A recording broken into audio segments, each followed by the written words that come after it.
What's up, guys? Just closed. This is the upstairs unit that needs work. Obviously, if you look, there's gonna be a dryer that goes there. The windows. This would probably be like a nice mudroom, storage closet. Let me know in the comments of how you would rework this space and design it.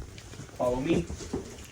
You walk in here. You have the kitchen. Not really functional. It's kind of closed off tight. You look in here. This is a bedroom, but it's really small.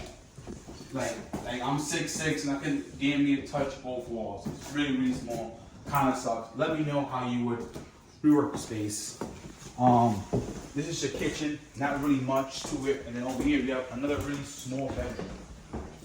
So as you want bang for your buck, people want nice sized bedrooms that you can actually, put a bed in. So hopefully maybe these two rooms will be like a kid's room, and then if you look at the bathroom, it needs a full gut. Follow me.